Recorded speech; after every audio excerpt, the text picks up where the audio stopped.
Так, добрый день.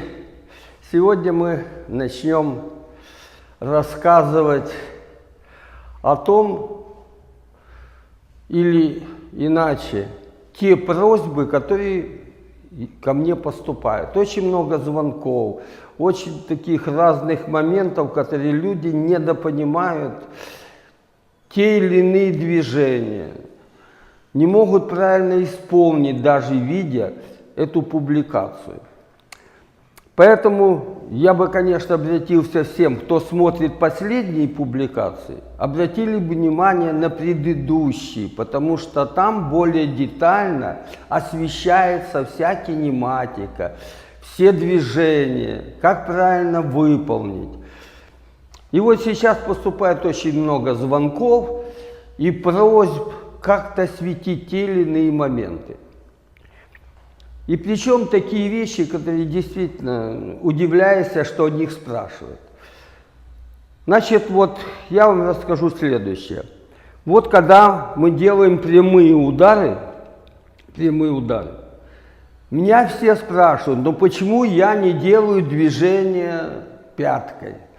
Почему я не движение делаю этой пяткой? Почему у меня плотно стоят ноги?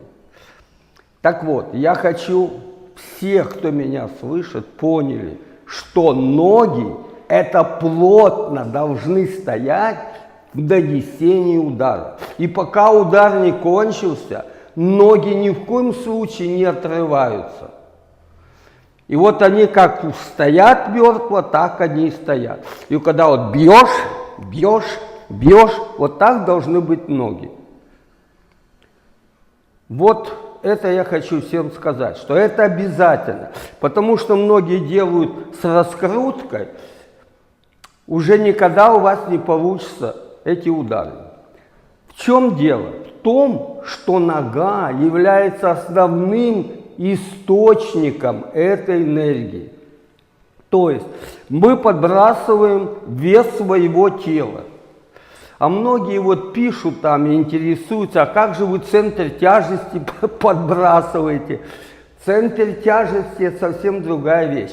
Это я переношу центр тяжести с одной ноги на другую, а не подбрасываю центр тяжести. Центр тяжести есть центр тяжести. Когда ты стоишь в стойке, центр тяжести находится между ног. Но я перемещаю в челночке, я перемещаю центр тяжести. И вот когда я делаю удар в челноке, я перемещаю вес своего тела ближе к задней ноге, чтобы увеличить вес в нанесении удара.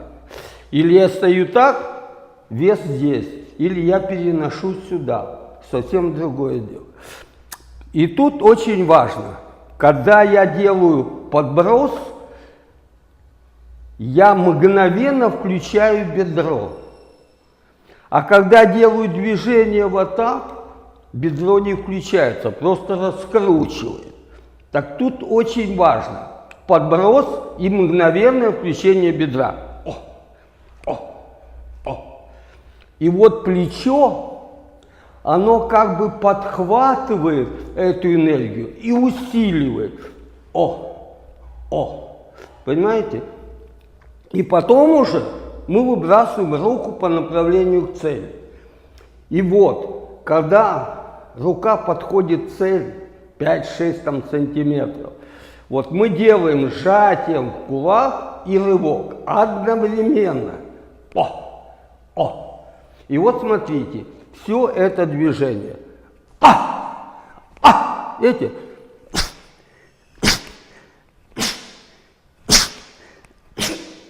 Вот в этом месте рука идет как бы на отрыв. И вы чувствуете в локте, как рука летит, отрывается от вас. Поэтому, когда здесь, в этих местах болит, побаливает, это всегда будет в первоначальном обучении. Вот тогда вы делаете правильно. Потом эта боль пропадает по мере обучения. Это в течение 2-3 тренировок эта боль пропадает. Но вот смотрите еще раз. Нога, бедро, плечо и мгновенный выброс.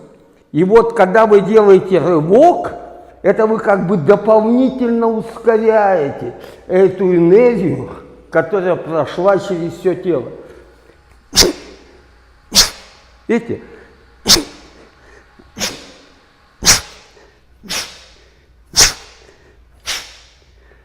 Вот это для тех, кто интересуется, вот, видимо, не познав и не поняв, как это делается.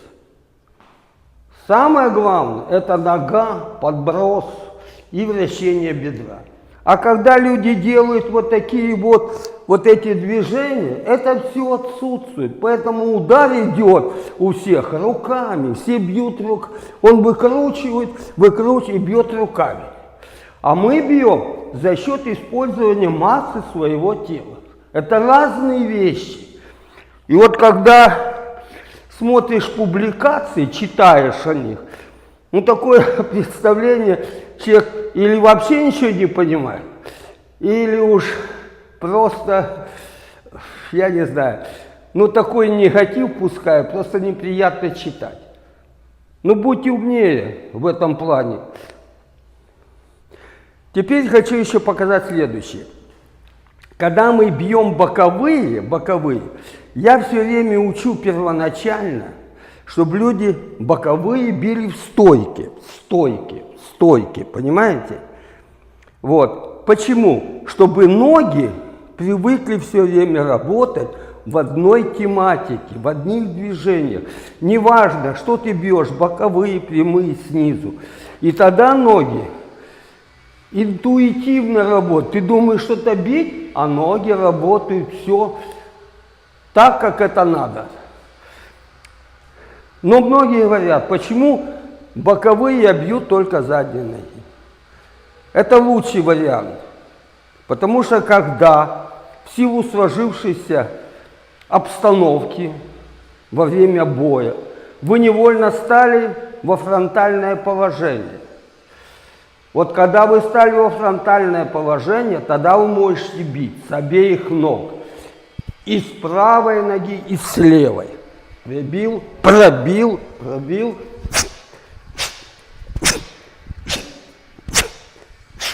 Теперь многие говорят, опущены локти, там что такое. Неважно. Самая главная энергетика, самая главная энергия, которая у вас появилась здесь. А рука она может пойти и так, и так, и так, и так. Все в зависимости от того, куда вам лучше нанести этот удар. Вы можете бить боковой, но в последний момент, когда вы бьете, в этот момент он защита, а корпус открыт. Пошла рука вниз. Бьешь сюда, по корпусу. Человек сделал, ты бьешь снизу, а человек становится вот такое положение. Тогда ты бьешь топориком, тот же боковой. Ты делаешь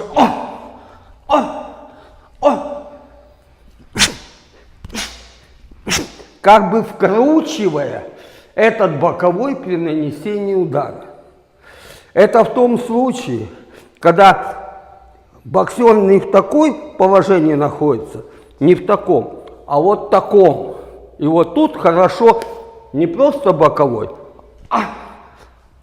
а бьешь как бы сверху вниз. То есть рука по винтовой идет с боковой. Боковой.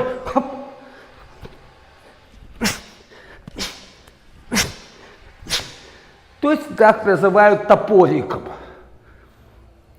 Вот это тоже надо иметь, пожалуйста, в виду. Ну вот, когда мы стоим в такой стойке и бьем боковые, если противник обладает хорошим тактическим мышлением, и когда он видит, вы стоите во фронтальной стойке, он легко от вас уйдет в ответной форме. Вы стоите, бьете, а он отошел, бьет, опережая ваши удары. Поэтому стоять во фронтальной стойке – это не очень выгодный момент. Поэтому, когда вы попадаете во фронтальное положение, обязательно старайтесь, чтобы левая нога была впереди, правая немножко сзади. Там можете бить и с левой, и с правой. Но в любой момент вы можете уйти или как-то изменить позицию, чтобы не попасть под попадание со стороны противника.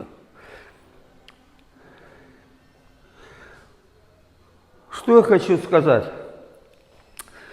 Вот когда мы бьем снизу, тоже с обеих ног, вот во фронтальной положении, мы бьем с левой ноги, а с правой, с левой, с правой, с левой, с правой. Но когда мы стоим стоячи, мы тоже хотя бы бьем все с задней ноги, но все равно передняя нога добавляет. Получается, как бы с обеих ног мы делаем. Когда мы стоим так, мы работаем только с одной. Когда мы работаем такой стоп, мы немножко помогаем и левой. Получается,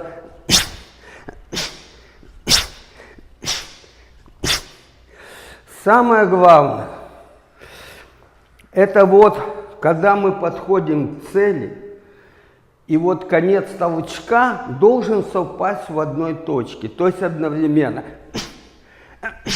Вот этот импульс, он и есть удар. А если мы просто бьем, вот качаем, качаем, это не удар. Хотя вроде бы внешне кажется, внешне такое впечатление, такой удар. На самом деле нет удара. А вот умение донести импульсно, вот это будет удар. Значит, самое главное, еще раз, когда мы бьем прямые удары, очень важно, это нога и бедро, которые именно первоначально создает удар. Обязательно, вот в спокойной обстановке, вот сделайте спокойно, спокойно, спокойно, вот, не напрягаясь, расслабляясь. И в последний момент, подход к цели, вы когда делаете рывок, вы как бы пробиваете цель, проходите сквозь нее, сквозь. Цель стоит, а вы через как бы проходите сквозь эту цель. И вот конец толчка и рывок, вот как бы рывок, он подхватывает эту энергию. И в конце, я еще усиливаю вот эту скорость, эту силу удара. И получается, поэтому можно бить и длинный, и короткий, и вообще короткий. Видите, опять же рывок кистью. Вот эти моменты очень важны. Поэтому еще, когда мы делаем свинг, мы назвали свинг, потому что на устах всех свинг. Хотя свинг били по-колхозному, правильно говорят. Били его так, что его видно и только даже начинается. Я его сделал почти как боковой и прямой, почти полупрямой, полубоковой. И получается, удар идет по винтовой. Видите, и он идет как хлыст. Удар довольно серьезный. Если этот удар, я вам скажу, похоже, что сильнее всех остальных, если его правильно применять.